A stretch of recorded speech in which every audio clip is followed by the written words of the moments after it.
Perkenalkan, nama saya Dwi Suharti. Saya adalah salah satu mahasiswa PPG periode 3 tahun 2021 di LPTK IAIN Samarinda. Saya adalah guru SMKN 1 Balikpapan, Kalimantan Timur, dan mata pelajaran yang saya ampu adalah Pendidikan Agama Islam. Pada kesempatan hari ini, Senin tanggal 13 September tahun 2021, saya akan melaksanakan kegiatan pembelajaran daring untuk memenuhi ujian kinerja PPG Daljab tahun 2021. Pada kesempatan kali ini, materinya adalah materi kelas 12 dengan kompetensi dasar pernikahan dalam Islam. Untuk lebih jelasnya, berikut video pembelajaran dari saya. Mohon masukan dan sarannya agar pada kegiatan pembelajaran berikutnya bisa lebih baik lagi. Terima kasih dan selamat menyaksikan. Seperti biasa, sebelum pembelajaran kita mulai, kita tadarusan dulu. Hari ini jadwalnya siapa yang akan memimpin tadarus? Retno. Retno. Oke, silakan Retno. Assalamualaikum warahmatullahi wabarakatuh. Waalaikumsalam warahmatullahi wabarakatuh. A'udzu billahi minasyaitonir rajim. Bismillahirrahmanirrahim. Alif lam mim. Zalikal kitabul la raiba fihi hudal lil muttaqin allazina yu'minuna bil ghaibi wa yuqimuna sholata wa mimma razaqnahum yunfikun wallazina yu'minuna bima unzila ilaika wa ma unzila min qablik wa bil akhirati hum yuqinun ulaika ala hudam mir rabbihim wa ulaika humul muflihun. Innal ladzina kafaru sawa'un 'alaihim a anzartahum am lam tunzirhum la yu'minun. Khatamallahu ala qulubihim wa ala sam'ihim wa ala absarihim ghishawatu wa lahum azabun azim. Shadaqallahul azim. Assalamualaikum warahmatullahi wabarakatuh. Waalaikumsalam warahmatullahi wabarakatuh. Alhamdulillah. Semangat pagi anak-anak semua. Apa Pagi, Bu. kabar? Baik, Bu. Alhamdulillah baik. Sehat semuanya? Sehat, Bu. Alhamdulillah. Nah, sebelum Ibu mulai, Ibu minta seperti biasa semuanya harus open kamera, ya. Seperti biasa semuanya udah open kamera. Sebelumnya Ibu mau cek dulu. Apakah kalian bisa mendengar suara Ibu? Bisa Bu. Bisa, Bu. Bisa semuanya ya. Ya berarti soundnya Ibu tidak ada masalah. Jaringan juga nggak ada masalah berarti anak ya. Coba Ibu mau bukti nih. Kalau memang kalian mendengar suara Ibu, pegang telinga. Pegang telinganya. Sip. Pegang hidungnya. Oke, luar biasa. Berarti jaringan oke, sudah oke. Sebelum pembelajaran kita mulai, kita buka dulu dengan pembacaan doa bukaan pembelajaran ya. Untuk minggu lalu kita sudah tegar. Hari ini tolong dipimpin Taufik ya. Taufik, mana Taufik? Ada? Ya, Bu. Ya, silakan Taufik untuk memimpin doa. Sebelum memulai pelajaran pada pagi hari ini, ada baiknya kita membaca doa sebelum belajar. Baca doa menurut agama dan kepercayaan masing-masing dimulai. Selesai. Oke, sebelumnya Ibu absen dulu. kalian sudah absen di classroom? Sudah, Bu. Sudah ya? Oke. Meskipun kalian sudah absen di classroom, Ibu tetap mau cek siapa yang nggak ikut Zoom hari ini. Siapa? Laporan dari ketua kelas siapa? Nak? Muhammad Ayub, Bu, katanya izin lagi ada acara. Jadi Ayub aja ya, ini yang izin ya. Oke anak-anak Ibu, terima kasih atas ketepatan waktunya untuk hadir di pembelajaran online hari ini. Semoga kita senantiasa diberikan kesehatan oleh Allah Subhanahu wa taala. Jangan lupa kita harus tetap menjaga protokol kesehatan. Nah, anak-anak, hari ini materi kita hari ini adalah pernikahan dalam Islam. Nah, kayaknya anak-anak ini semangat kalau mendengar materi tentang pernikahan. Jadi nanti yang akan kita bahas tentang orang yang tidak boleh dinikahi. Terus rukun dan syarat pernikahan. Kemudian prosesi pernikahan. Nah, ada satu lagi. Nanti kita juga akan membahas tentang pernikahan yang tidak sah. Nah, ya. Selanjutnya, kompetensi dasar. Menganalisis dan mengevaluasi ketentuan pernikahan dalam Islam dan menyajikan prosesi pernikahan dalam Islam. Indikator pembelajarannya adalah menganalisis orang yang tidak boleh dinikahi serta pernikahan yang tidak sah dalam Islam. Kemudian menganalisis rukun dan syarat pernikahan dalam Islam.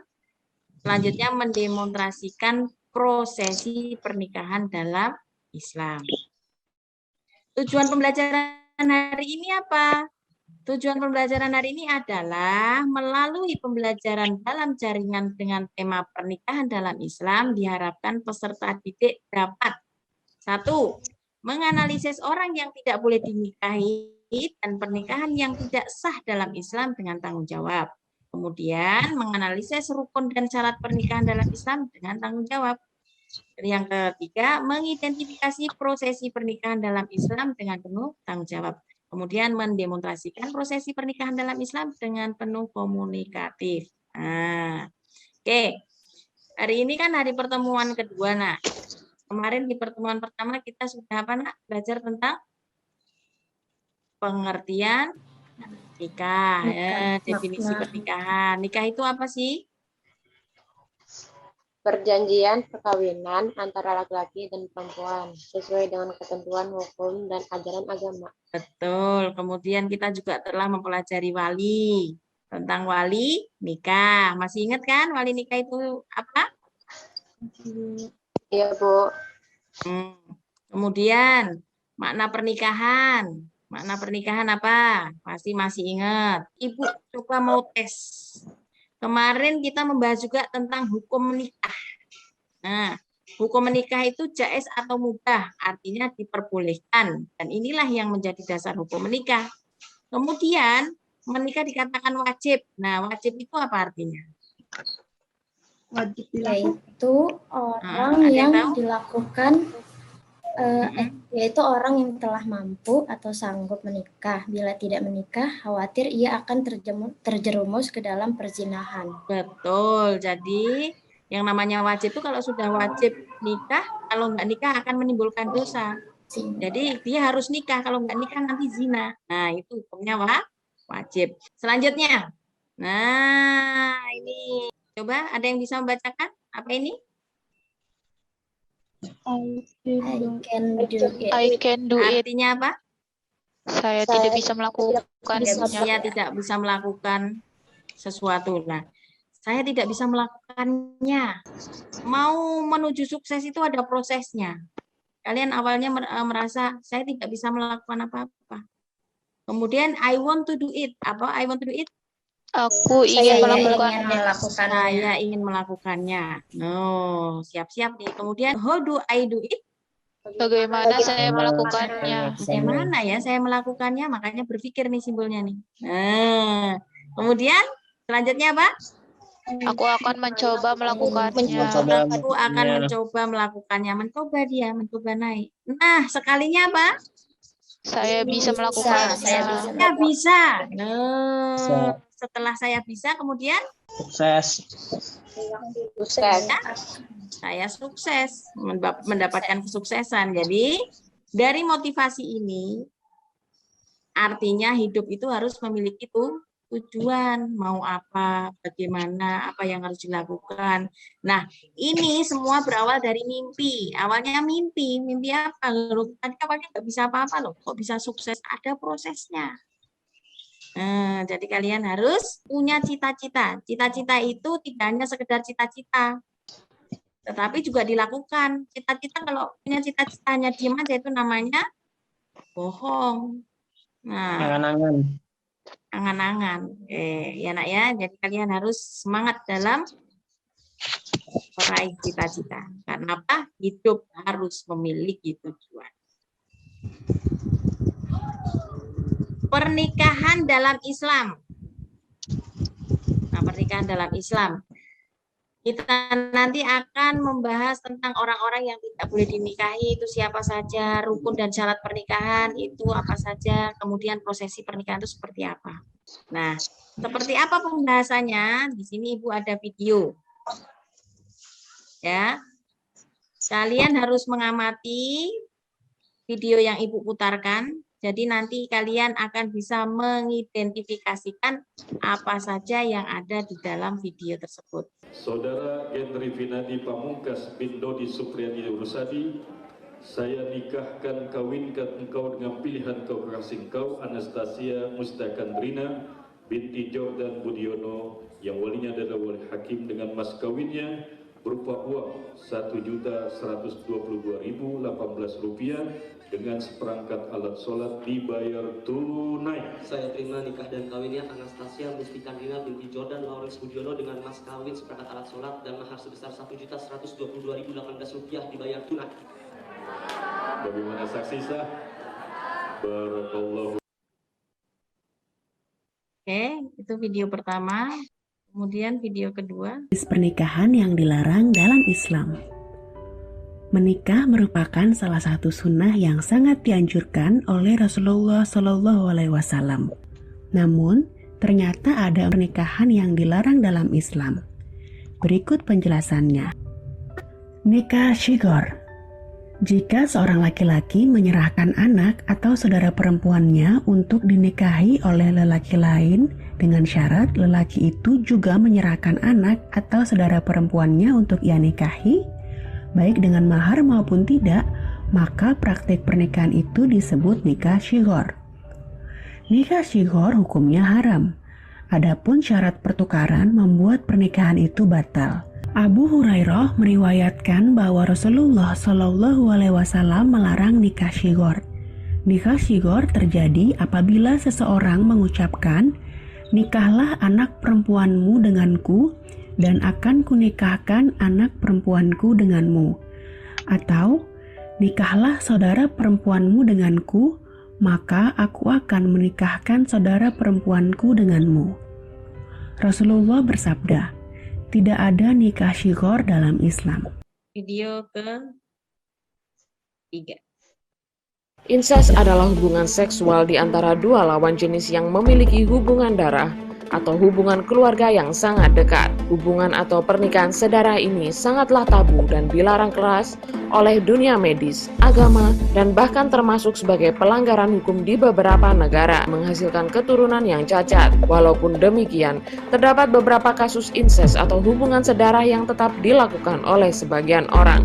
Dan berikut adalah 6 skandal pernikahan sedara paling tragis di dunia.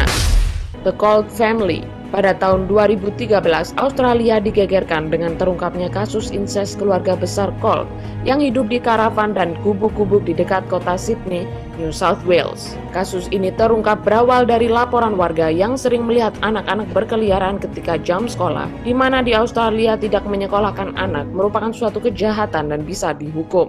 Kasus ini hingga kini dianggap sebagai kasus insest paling menggemparkan karena keluarga besar yang terdiri dari 40 orang ini saling menikahi anggota keluarganya sendiri. Ayah menikahi anak, paman menikahi keponakan, kakak menikahi adik, dan seterusnya. Bahkan ada yang berhubungan antara ibu dan anak. Ternyata setelah ditelusuri dengan tes genetika, keseluruhan keluarga ini merupakan keturunan dari pernikahan dua orang kakak. Kalian telah mengamati. Sekarang kalian mengerjakan tugas LKPD yang sudah Ibu share di classroom.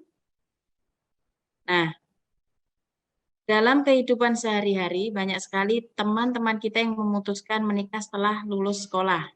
Dan dalam kehidupan masyarakat kita juga sering menyaksikan acara pernikahan. Mungkin saja pernikahan saudara, kerabat, atau pernikahan tetangga atau teman. Nah, setelah menyimak video yang disajikan dalam pembelajaran, silakan kalian mendiskusikan dengan teman sekelompok kalian mengenai satu, siapa saja orang yang tidak boleh dinikahi. Nah, kemudian berikan alasannya. Yang kedua, sebutkan dan jelaskan rukun dan syarat sah pernikahan. Ketiga, sebutkan pernikahan yang tidak sah. Kemudian tulis contoh bagaimana tata cara atau pengucapan ijab kabul. Untuk pembagian kelompok sudah Ibu bagi menjadi 4 kelompok ya. Iya, Bu. Iya, Bu. Silahkan masuk di breakout room sesuai kelompok masing-masing. Ada yang nggak tampil kelihatan semua, Nak? Kelihatan, Bu. Nah, bisa masuk semuanya ya. Kelompok 2, silahkan didiskusikan tentang LKPD yang Ibu share di classroom ya, Nak ya. Iya, Bu. Nanti setelah selesai, kalian harus menyampaikan hasil dari diskusi kalian. Oke? Oke, Bu. Oke. Ibu mau ngecek kelompok yang lain ya, Nak ya. Menikahi mahram. Dalam melahirkan keturunan laki-laki yang jadi itu punya kelainan fisik. ya itu benar sih. Ya, ijab kabul. Terus juga Syaratnya itu ada syarat-syaratnya. ya syaratnya agama Islam, beragama Islam pastinya. Kalau yang calon suami itu ada 4 ya. Yang pertama ada syarat calon suami, yang kedua calon istri, yang ketiga adanya wali, yang keempat adanya 2 orang saksi. Kalau calon suami apa? Istri, wali, sama saksi kan? Ya. Anak-anak Ibu, kalian sudah selesai mendiskusikan LKPD kalian? Sudah, Bu. Sudah. Ya, Bu. Oke, kalau sudah, harus ada perwakilan dari kalian untuk mempresentasikan hasil dari diskusi. Dari kelompok pertama, siapa yang akan menyampaikan? Silakan. Saya, Bu, Firman Maulana. Oke, silakan Firman Maulana. Assalamualaikum warahmatullahi wabarakatuh. Waalaikumsalam. Perkenalkan, saya Firman Maulana dari perwakilan kelompok 1 akan menjawab hasil diskusi kami. Jadi kelompok 1 pertanyaannya, siapa saja orang yang tidak boleh dinikahi, perempuan yang tidak boleh dinikahi, serta berikan alasannya. Yang pertama, orang yang tidak boleh dinikahi adalah karena mahram nasab. Mahram nasab itu berarti dia masih dalam satu golongan darah, masih dalam satu keturunan. Misalnya ayah dengan mahramnya pun juga bisa berubah. Yang ketiga ini mahram karena persusuan. Persusuan artinya mungkin saudara satu susuan. Saudara satu susuan tuh ibunya menyusui anaknya sama anak orang lain. Jadi itu saudara satu susuan nggak boleh saling menikah. Itu kesimpulan dari kelompok 1 untuk pertanyaan siapa saja orang yang tidak boleh dinikahi. Terima kasih pada kelompok 1. Selanjutnya untuk perwakilan kelompok 2, siapa yang akan menyampaikan hasil diskusi? Silakan. Saya, Bu, Tiara Mustika. Siapa? Tiara Mustika. Silakan Tiara. Assalamualaikum warahmatullahi wabarakatuh. Waalaikumsalam warahmatullahi wabarakatuh. Jadi saya akan mempresentasikan hasil diskusi dari kelompok 2. Pertanyaannya tuh, sebutkan dan jelaskan rukun dan syarat-syarat pernikahan. Syarat pernikahan adalah suatu yang mesti ada karena menentukan sah tidaknya pernikahan tersebut. Dan yang terakhir itu adanya ijab dan kabul yang diucapkan antara wakil atau perwakilannya dengan mempelai laki-laki setelah akad nikah. Itu aja, Bu, diskusi dari kelompok 2. Itu tadi kelompok 2, sekarang perwakilan dari kelompok 3, silakan. Siapa kelompok 3? Saya, Bu. Ya. Oke, silakan. Assalamualaikum warahmatullahi wabarakatuh. Waalaikumsalam. Perkenalkan, saya Nur Davina Husna, perwakilan dari kelompok 3. Di sini saya ingin menjawab hasil diskusi saya yang soalnya sebutkan pernikahan yang tidak sah. Ada pernikahan muhalil. Pernikahan muhalil itu seseorang wanita yang telah ditalak 3 sama suaminya karena diharamkan untuk rujuk kepadanya. Kemudian wanita itu dinikahi laki-laki dengan tujuan menghalalkan dinikahi bagi oleh mantan suami. Itu aja, Bu, jawaban dari kelompok 3. Terima kasih. Wassalamualaikum warahmatullahi wabarakatuh. Waalaikumsalam warahmatullahi wabarakatuh. Oke, selanjutnya kelompok 4. Siapa yang akan mewakili kelompok 4? Silakan. Assalamualaikum warahmatullahi wabarakatuh. Saya Waalaikumsalam. Ananda Hasta, perwakilan dari kelompok 4. Di sini saya akan mempresentasikan hasil diskusi kelompok 4 dengan soal tuliskan contoh bagaimana tata cara atau pengucapan ijab kabul. Wali perempuan berkata kepada pengantin laki-laki, aku nikah anak perempuan saya bernama Aulia Ananda binti Taufik dengan mas kawin seperangkat alat sholat dan emas 50 gram dibayar tunai. Dan calon suami menjawab, saya terima nikahnya dan mas kawinnya Aulia Ananda binti Taufik dengan mas kawinnya tersebut dibayar tunai. Dan saksi berkata sah. Nah, sip. Aulia ini kayaknya buru-buru mau nikah. Oke, itu tadi Aulia sudah mewakili dari kelompok 4 ya. Jadi antara kelompok 1, kelompok 2, kelompok 3, dan 4 sudah menyampaikan hasil diskusi kelompoknya. Saya mau menyanggah atas nama Taufik Ibrahim. Apa yang disampaikan oleh Nur Davina tentang pernikahan yang dilarang oleh Islam, Bu. Kenapa? Yang pertama namanya itu pernikahan sigor, bukan sigur. Baru yang kedua ada nikah mut'ah, bukan mut'ah. Baru ada nikah muhalil. Jadi Nur Davina jangan salah lagi mengucapkannya lafalnya ya. Nikah mut'ah, nikah sigor, dan mu'alil. Terima kasih Taufik ya, luar biasa. Ya, sama-sama. Oke, selanjutnya. Dari apa yang telah kalian presentasikan tadi, nah sekarang apakah di antara kalian ada yang mau menanggapi atau bertanya atau menjawab? Nah, nanti kalau ada temanmu yang bertanya, kamu boleh menjawab. Atau kalian juga mau menanggapi, silakan. Saya, Bu. Saya, Bu. Opina dulu. Ya. Siapa ini? Gantian dulu. Yang pertama, tadi siapa ya? Nur Davina mau nanya, Dinar mau nanya, siapa lagi? Urut dulu. Saya, Bu. Saya. Amanda juga mau nanya. Oh, ngantri. Saya juga, Bu. Oke. Pertanyaan pertama. Nur Davina dulu, boleh. Silakan Nur Davina. Ibu, kalau di mahar pernikahan itu ditentuin nggak sih, Bu, jumlahnya? Karena banyak orang yang nanya-nanyain tentang mahar, Bu. Mahar itu ditentukan jumlahnya atau enggak? Gitu pertanyaannya. Ya. Oke, sekarang Ibu lempar dulu. Adakah yang bisa menjawab dari pertanyaan Nur Davina? Akan. Ada yang mau mencoba menjawab? Tiara? Saya, Bu. Ya, Firman, silakan Firman mau menjawab. Kalau bagian mahar, biasanya tuh ditentuin dari pihak perempuan, Bu. Maunya seberapa, nanti laki-lakinya yang nyesuaiin.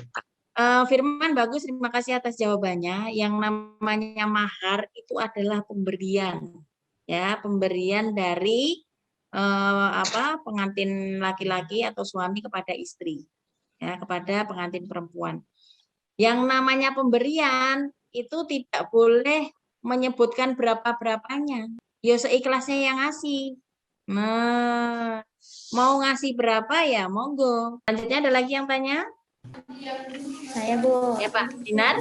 Silakan, Dinar. Ibu, saksi itu harus dari keluarga, Kak. Kenapa nggak boleh orang lain? Saksi itu harus dari keluarga. Kenapa nggak boleh orang lain? Ada yang mau mencoba menjawab? Silahkan. Karena ada hubungan darahnya, Bu. Karena ada hubungan darahnya. Siapa ini yang jawab langsung tadi?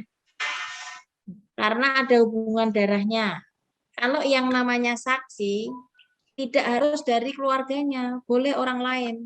Tetapi orang tersebut harus tahu seperti apa pengantin laki-laki ini. Jadi, oh pengantin laki-laki ini memang benar-benar masih single. Pengantin laki-laki ini memang benar-benar tulen laki-laki. Nah, jangan-jangan setengah laki, setengah perempuan, kan kita nggak tahu. Jadi, yang jadi saksi itu harus mengenal betul orang yang mau menikah tersebut. Jadi, tidak harus dari keluarga. Seperti itu, Dinar. Paham, Dinar? Oh iya Bu, paham Bu. Ya, selanjutnya tadi siapa lagi? Saya Bu. Zara, silakan Zara. Ya, saya ingin bertanya, perkenalkan saya Zara Maura. Bicara soal mahar, apakah sama mahar dengan seseran? Kalau misalnya beda, pandangan Islam tentang seseran itu bagaimana? Ada yang mau jawab seserahan sama mahar itu sama atau enggak? Saya Bu, saya. Siapa ini? Retno Bu. Oh, Retno. Gimana, Retno? Ya. Kalau setahu saya, kalau mahar itu yang kayak uang gitu Bu, yang biasa ditaruh di bingkai-bingkai. Kalau seserahan itu yang kayak Al-Quran, mukena, terus misalnya tas atau keperluan si perempuannya ini. Ya, kalau mahar itu tadi boleh uang yang di pinggir-pinggir tadi itu mahar. Boleh Al-Quran, boleh mukena, boleh jangankan gitu, gelang dari tembaga aja boleh kok. Yang namanya mahar itu. Ya, itu mahar. Nah, kalau seserahan itu biasanya dalam bentuk seperti ini. Seperangkat isi kamar. Kemudian seperangkat baju, tas, sepatu. Nah, itu seserahan. Beda ya. Nah, kalau seserahan itu adalah adat budaya. Jadi dalam Islam nggak ada juga. Ya, jadi yang namanya seserahan, kalau ada seserahan, gimana Bu? Boleh nggak? Boleh.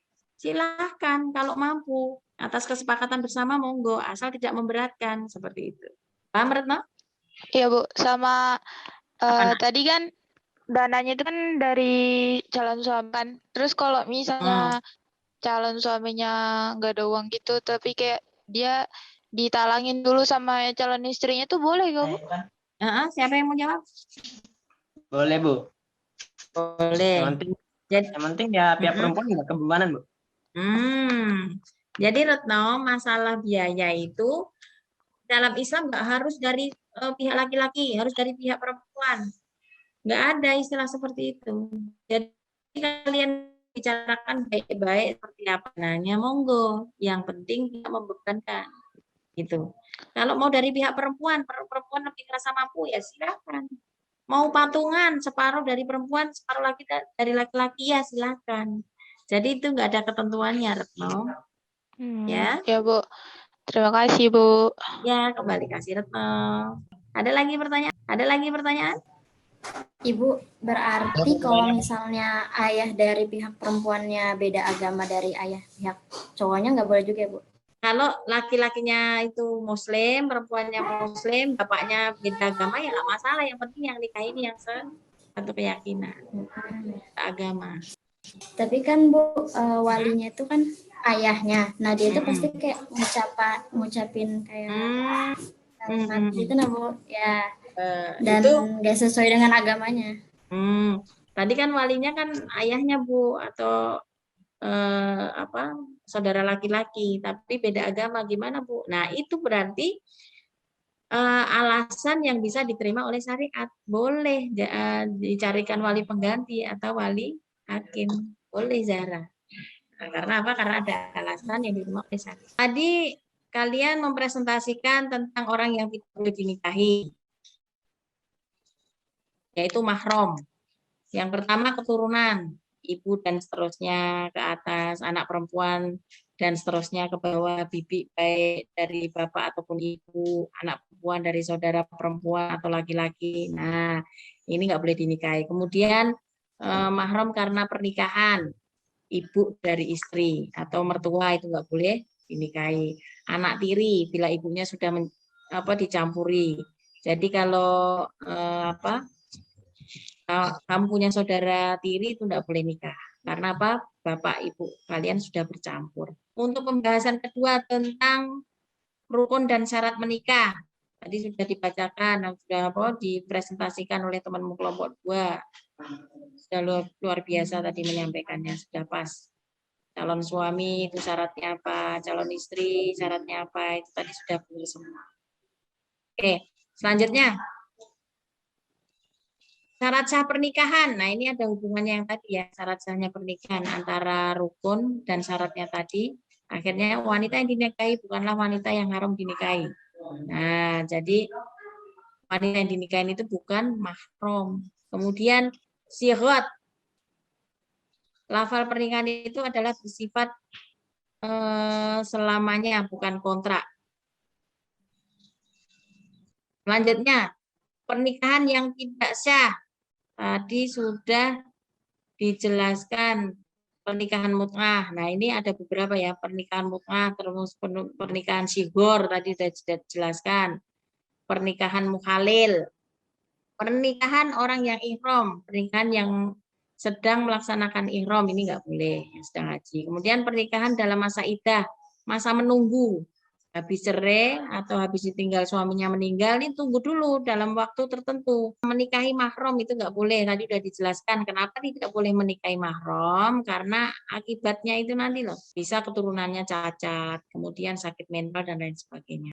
Sebentar aja Ibu minta waktunya kalian mempraktekkan ijab kabul. Coba diwakilkan Firman. Firman sama siapa ya? Sama Dodi deh. Dodi jadi walinya, Firman jadi mempelai prianya. Oke, silakan.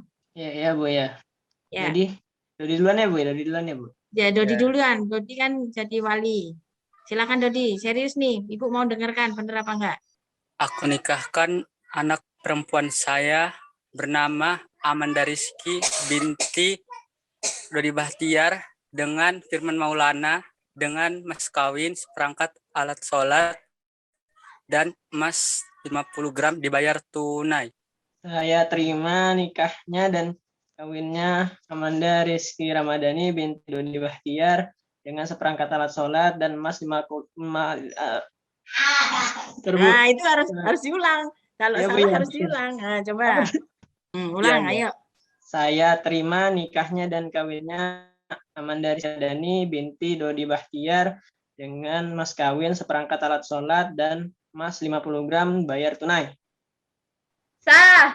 Amin, amin. Nah, bagus. Kalian sudah bisa mempraktekkan kabul ya. Jadi tidak hanya kalian nonton aja, nonton prosesi pernikahan, tapi bisa mempraktekkan. Nanti kan insya Allah pada akhirnya kalian akan praktek langsung. Ya. Setelah semuanya kita pelajari tadi, kita bahas, sekarang kita mau ngambil kesimpulan. Kesimpulan pertama adalah apa? Orang-orang yang tidak boleh dinikahi. Mahram ya. Jadi kita tadi membahas tentang orang-orang yang tidak boleh dinikahi. Kemudian kesimpulan kedua, rukun dan syarat sah pernikahan, Bu. Ada calon suami, terus syaratnya itu harus agama Islam, dan banyak sih, ada harus atas kehendak, tidak terpaksa juga. Kedua ada calon istri itu beragama Islam. Ketiga adanya wali, bisa berupa ayah atau kakek atau saudara teman. Yang keempat adanya 2 orang saksi. Syaratnya ya Islam, dewasa, tersangka sehat. Dan yang kelima adanya ijab kabul yang diucapkan. Kemudian kesimpulan yang ketiga, pernikahan yang tidak sah. Pernikahan syuhur, menikah mahram, nikah urfi, pernikahan masawidah, sama pernikahan makhalil. Sip. Untuk kesimpulan yang keempat, apa tadi? Tentang ijab kabul. Jadi ada lafal yang diucapkan oleh wali dan lafal yang diucapkan oleh Mempelai laki-laki. Oke, dari kesimpulan 4 ini tadi, inti dari kesimpulannya apa sih?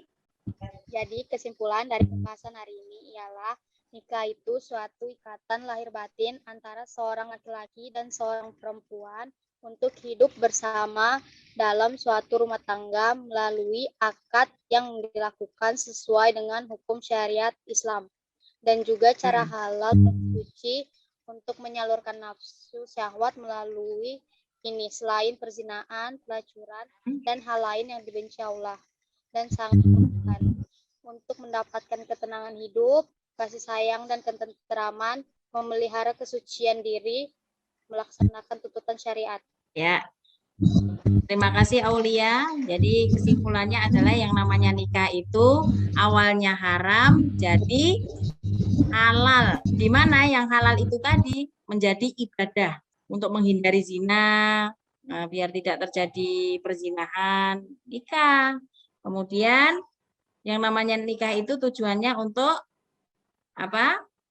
Menjadikan keluarga sakinah mawaddah warohmah. Ya, terima kasih Aulia. Oke, sekarang kita refleksi apa yang telah kita pelajari tadi. Sebelum kalian mempelajari tentang pernikahan dan setelah mempelajari pernikahan, apa sih yang kalian dapat? Banyak, Bu. Tahu aja, Bu. Siapa? Yuk. Siapa yang mau ngomong? Ayo. Menurut saya, dari sebelum saya belajar ini, saya kira itu wali nikah itu tidak boleh digantikan, Bu. Ternyata setelah saya belajar dari pelajaran ini, ternyata boleh digantikan dengan alasan yang Oh gitu, sip. Zara, ada lagi? Ini Bu, yang tadi yang dana resepsi itu, itu kirain harus memang dari calon suaminya gitu. Ternyata boleh dari istri, karena itu harus juga ada pertimbangan kayak diskusi juga antara calon suami sama calon istrinya gitu. Iya, sip. Retno, itu Retno. Siapa lagi? Jadi yang awalnya kalian belum begitu paham tentang pernikahan, sekarang jadi lebih paham ya nak ya. Oke, selanjutnya Ibu ngasih tugas mendeskripsikan tentang satu kasus pernikahan. Nah, yaitu hukum menikah secara online. Nanti kalian menjelaskan hukum menikah secara online itu apa sih hukumnya? Kamu deskripsikan, kamu sajikan maksimal 1 halaman HVS. Ya, setelah itu kamu kirim dalam bentuk PDF di Classroom. Paham? Paham. Ya, oke, sip. Selanjutnya untuk materi pertemuan berikutnya, di materi pertemuan ketiga tentang pernikahan dalam Islam akan dibahas tentang talak, masa iddah dan rujuk. Nah, ini di pertemuan kita berikutnya ya nak ya. Oke, luar biasa apa yang kalian kerjakan hari ini, kalian sajikan hari ini, kemudian proses pembelajaran hari ini luar biasa. Ibu sangat terkesan, kalian sangat aktif. Terima kasih. Kalian tetap semangat ya nak ya. Alhamdulillah untuk materi hari ini sudah selesai. Mari kita tutup bersama-sama dengan membaca doa. Silahkan Firman memimpin doa. Pembelajaran sudah selesai. Marilah kita berdoa untuk mengakhiri pelajaran hari ini. Berdoa, mulai, selesai. Oke, Ibu ingatkan sekali lagi, jangan lupa protokol kesehatannya ya nak ya. 5M-nya jangan lupa. Kalian harus tetap semangat dalam mengikuti pembelajaran daring berikutnya. Jaga kesehatan, jangan lupa sholatnya. Terima kasih atas partisipasi kalian dan sampai bertemu di pertemuan berikutnya. Ya, billahi taufiq wal hidayah. Assalamualaikum warahmatullahi wabarakatuh. Waalaikumsalam warahmatullahi wabarakatuh.